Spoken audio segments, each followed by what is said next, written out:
Rasulullah Shallallahu Alaihi Wasallam itu teladan beliau bukan hanya dalam urusan kelebihan-kelebihan dan keistimewaan beliau. Tapi Rasulullah Shallallahu Alaihi Wasallam juga teladan justru dalam kekurangan dan kekeliruan-kekeliruan beliau.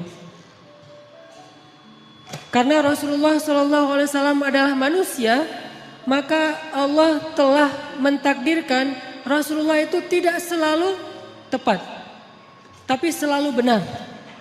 Ini dalam bahasa fikih, benar dan tepat itu beda ya. Kalau benar lawannya salah, kalau tepat lawannya keliru.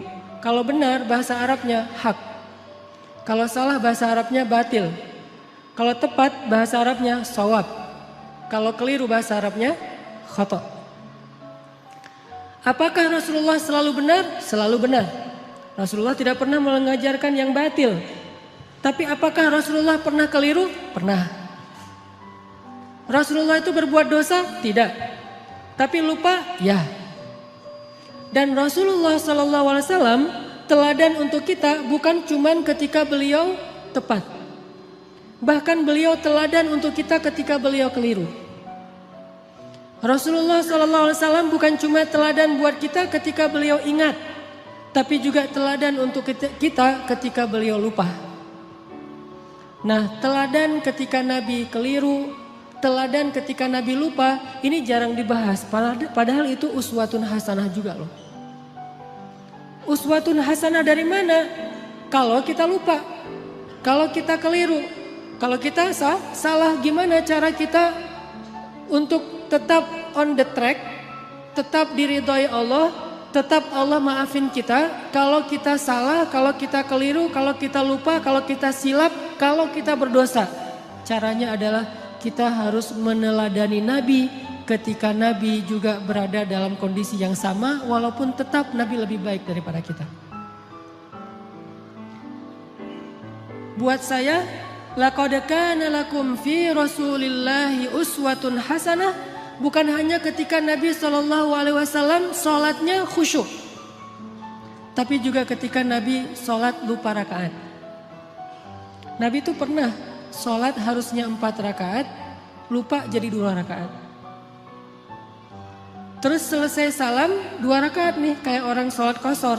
Selesai salam, sahabat nanya, ya Rasulullah, apakah kita mengqashar sholat?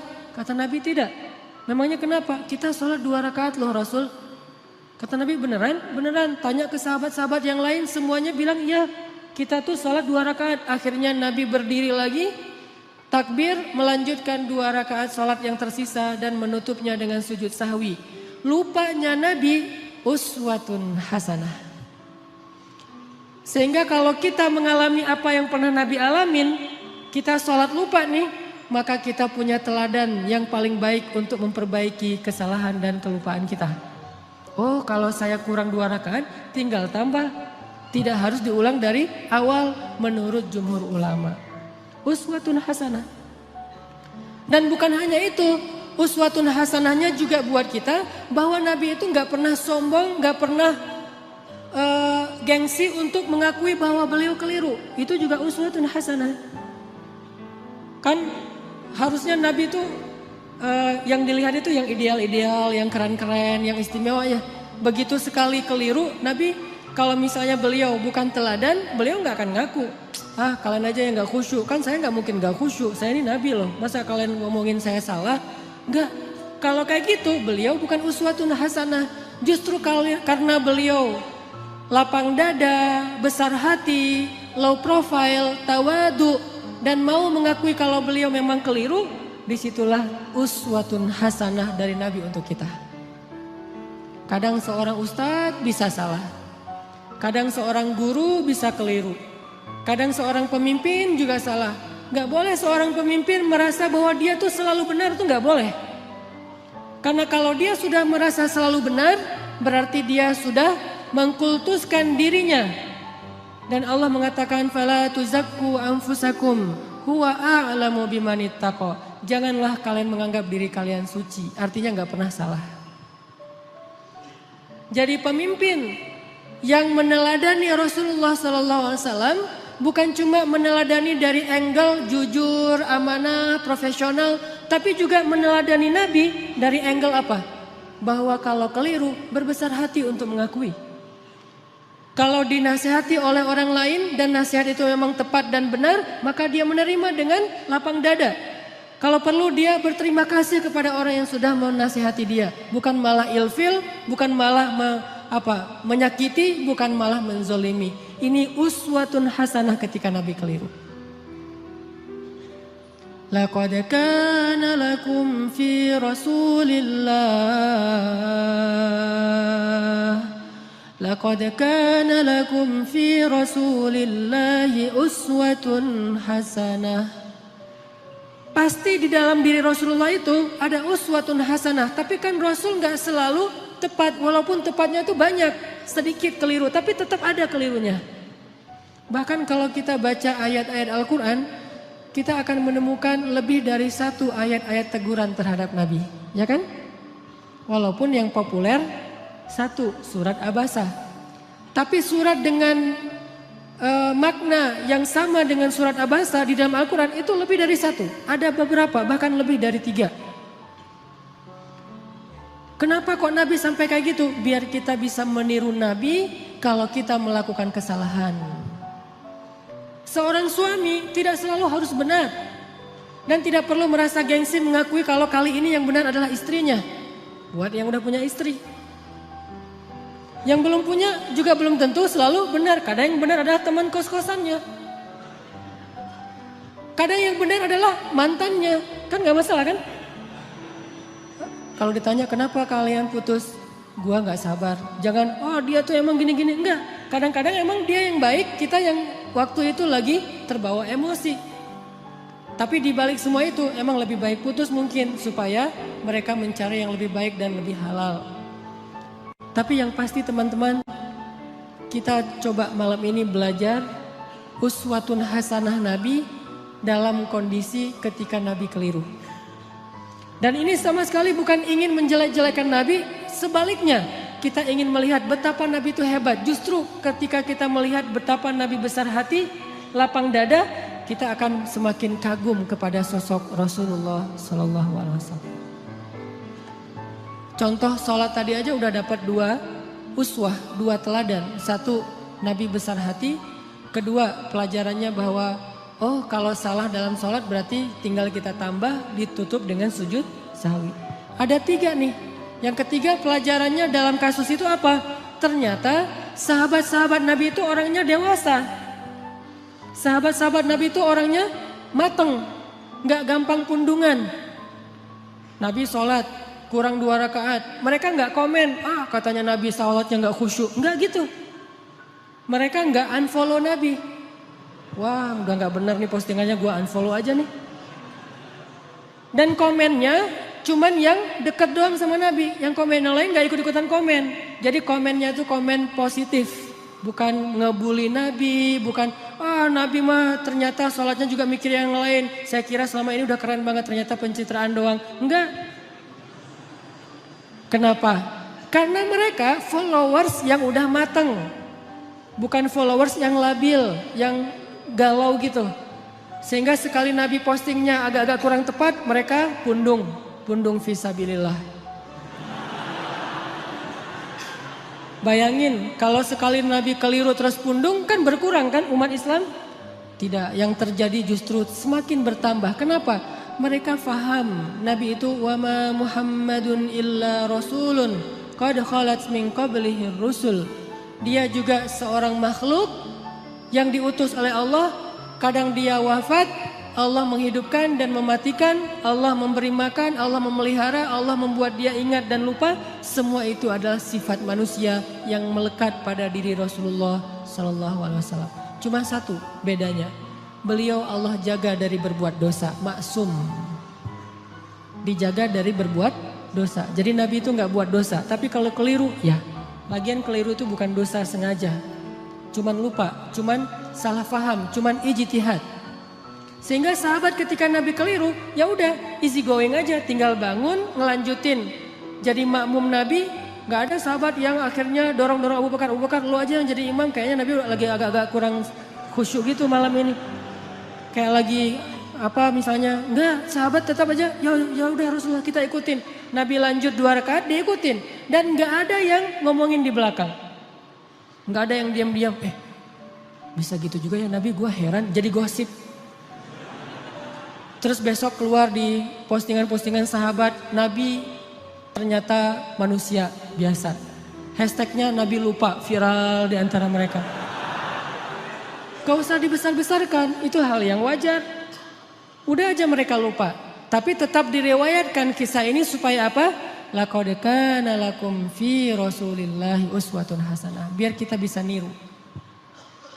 Ini angle uswah hasanah yang coba kita terapkan dalam hidup kita. Menyikapi kalau orang lain keliru. Orang lain itu bisa orang tua, orang lain itu bisa guru, orang lain itu bisa teman, orang lain itu bisa pasangan, orang lain itu bisa tetangga, orang lain itu bisa pemimpin, bisa pejabat, bisa siapa aja. Bahkan orang yang paling soleh sekalipun melakukan kesalahan dan kekeliruan. Salah satu di antara ciri-ciri orang bertakwa yang Allah sebutkan di dalam surat Ali Imran 135. Walladzina idza fa'alu fahishatan aw zalamu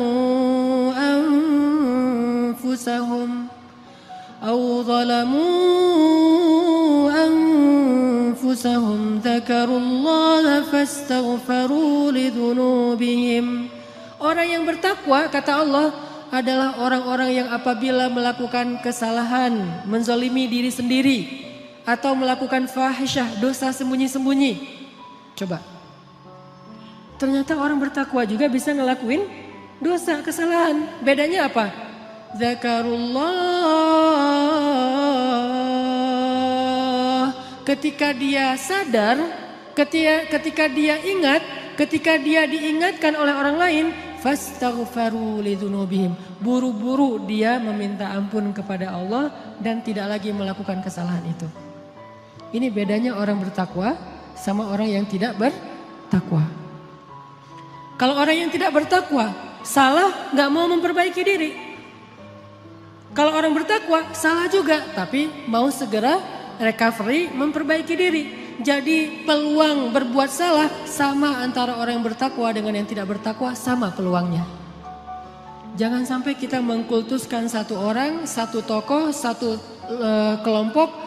Mentang-mentang mereka membawa slogan-slogan Islam, memakai simbol-simbol Islam, menggunakan penampilan-penampilan yang kesannya Islami, lantas gak boleh keliru, gak boleh salah.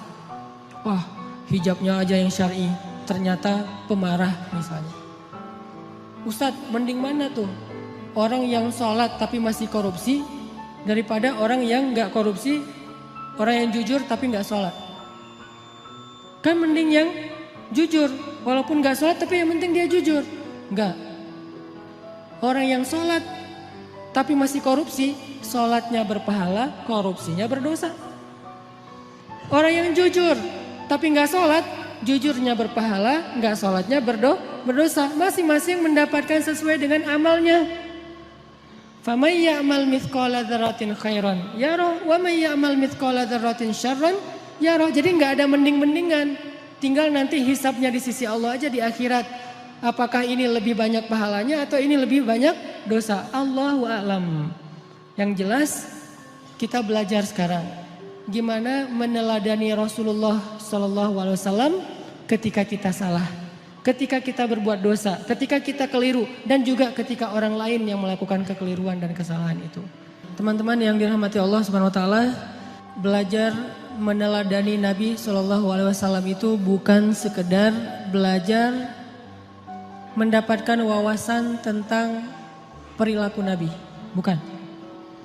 Kita hafal ayat itu tapi tidak menjadi perilaku, tidak jadi karakter, nggak jadi attitude, berarti kita belum meneladani Nabi. Cuma hafal ayatnya doang nih.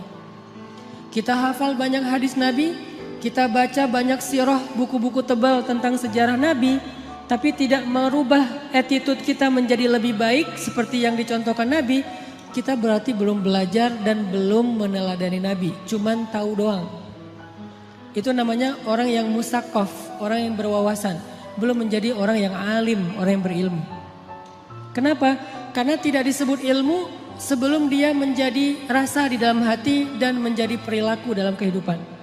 Kalau cuma sekedar wawasan itu bukan ilmu, itu namanya sakofah, itu namanya wawasan. Makanya malam ini ketika kita belajar uswatun hasanah Nabi SAW, kita coba munculkan tekad dalam diri kita masing-masing. Pokoknya habis dengar sharing malam ini, saya pengen memperbaiki sikap saya di sosmed. Saya pengen memperbaiki sikap saya dengan teman. Saya pengen memperbaiki sikap saya kepada keluarga, terutama orang tua. Saya pengen memperbaiki sikap saya kepada mantan. Cara memperbaiki sikap kepada mantan apa? Unfollow. Gak boleh following ya.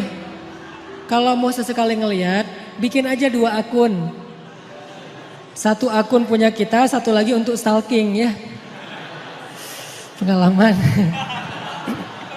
Enggak boleh. Lupakan mantan. Jangan sampai kita baca atau mendengar cerita-cerita tentang Nabi hanya sekedar oh ya, oh gitu. Jangan. Kalau sekedar oh ya dan oh gitu, berarti ini cuma wawasan nih. Dan kalau cuma wawasan, kita ngaji sampai bertahun-tahun juga tidak semakin menjadi lebih baik. Harusnya belajar ilmu yang tadi kata Nabi, siapa yang menempuh jalan untuk mencari ilmu, Allah mudahkan jalan ke surga. Itu ilmu loh, bukan wawasan yang dicari. Kalau wawasan kita bisa kayak otodidak gitu. Kita bisa belajar sendiri dengan dengerin YouTube. Tapi kalau ilmu kan bukan cuma denger, kita latih tuh. Apa yang udah kita dengar kita latih sehari mungkin gak langsung jadi nih. Sama kayak yang barusan kita dengar misalnya tentang gimana berbesar hati dalam menerima masukan orang lain. Kan gak gampang tuh. Gimana berlapang dada mengakui kekeliruan dan kesalahan kita. Walaupun itu menyakitkan, itu gak gampang loh. Tapi kalau kita gak praktekin, berarti apa yang kita dengar itu baru sekedar wawasan. Belum memperbaiki perilaku dan attitude kita. Kita belajar sekarang uswatun hasanah Nabi SAW bukan sekedar pengen tahu penasaran ayatnya mana aja ya, hadisnya gimana aja ya. Kita bukan pengen berdebat dengan dalil, kita pengen memperbaiki diri. Tapi kalau kita pengen berdebat dengan dalil, kita akan lebih fokusnya ke dalil itu riwayat siapa, kemudian teks aslinya kayak gimana, terus kalau perlu di capture. Nanti kalau ada teman kita yang berbeda pendapat tinggal kita broadcast, kita share. Ini sekedar wawasan yang dijadikan bahan perdebatan. Buat apa kalau kayak gitu? Harusnya kita belajar bukan supaya jago berdebat. Bukan kalau kita nanti berdebat dengan teman kita di grup, kita punya banyak argumen, dalil segala macam. Buat apa yang kayak gitu-gitu? Bahkan Nabi aja pernah mendengar sahabat berdebat di dalam Masjid Nabawi dilemparin debu sama Nabi. Jadi ada sahabat lagi ngaji nih, lagi baca Quran di dalam masjid. Kan rumah Nabi di sebelah masjid. Tadinya ngaji, asik tuh, seru. Bismillahirrahmanirrahim, baca santai. Lama-lama mulai terjadi keriuhan, kegaduhan. Nabi dalam rumah ngedengar kok udah mulai ada orang yang teriak-teriak ya. Kok mulai kayak ada orang yang marah-marah. Nabi keluar, melihat mereka lagi berdebat tentang makna satu ayat. Nabi mengambil debu dan melempari mereka dengan mengatakan, kalau kalian membaca ayat Al-Quran, carilah ayat yang mempersatukan kalian. Artinya jangan membaca ayat-ayat yang membuat kalian berpecah belah, bukan ayatnya, tapi persepsi dan tafsiran terhadap ayatnya. Jadi teman-teman, saya pengen magerin dulu nih, bahwa yang kita belajar malam ini, termasuk saya, kita niatkan untuk memperbaiki perilaku kita. Baik perilaku kita di dunia nyata atau di dunia maya. Pokoknya kita perbaiki perilaku kita. Dan anak Indonesia tuh, anak Jawa Barat, orang Sunda itu diantara seluruh suku yang ada di Indonesia itu kan termasuk salah satu suku yang terkenal. Paling lembut, santun, tata keramanya luar biasa kan. Jangan sampai identitas itu hilang oleh modernitas. Sehingga gara-gara kita hidup di dunia maya, medsos, kita melupakan tradisi nenek moyang kita yang sebetulnya luar biasa. Kenapa tradisi itu harus pindah ke Jepang, harus pindah ke New Zealand, harus pindah ke negeri-negeri yang tidak mengenal agama? Harusnya tradisi itu tetap ada di negeri kita di negeri orang-orang yang beriman kepada Allah Subhanahu wa taala. Makanya kita perbaiki lagi. Karena saya beberapa kali jalan ke beberapa negara, rahmat dari Allah bukan karena hebat. Kalau orang lain mungkin jalan-jalan itu karena banyak duit ya. Ada yang bahkan sakit kepala dikit jalan ke luar negeri. Di rumah nggak ada bawang ke Singapura ya. Dan kalau saya mah alhamdulillah gratis diundang akhirnya ke luar negeri. Tapi diniatkan juga sekalian belajar, main, termasuk pencitraan ordai gitulah pokoknya. Jalan ke ke Jepang gitu. Kenapa orang Jepang itu attitude-nya lebih Islami daripada kita? Padahal mereka tidak membaca teks-teks agama karena mereka terus berusaha memperbaiki perilaku mereka. Walaupun sisi lain mereka banyak masalah sih. Jalan ke New Zealand di Auckland misalnya, itu orang-orangnya itu luar biasa, sangat menjaga perasaan orang lain. Nah kita punya teks yang sangat ideal, punya teladan uswatun hasanah yang udah paling keren lah pokoknya. Nggak ada lagi teladan yang lebih keren daripada teladan kita. Emang ada manusia yang lebih keren daripada Rasulullah? Nggak ada kan? Rasulullah itu yang paling keren udah tuh, yang paling teladan terbaik. Kalau teladan kita udah terbaik tapi perilaku kita nggak terbaik, pasti ada masalah dalam kita meneladani Nabi ini. Bukan Nabinya yang nggak keren, kita belum meneladani Nabi secara utuh. Baru mengambil wawasan-wawasan dari hadis-hadis Nabi SAW.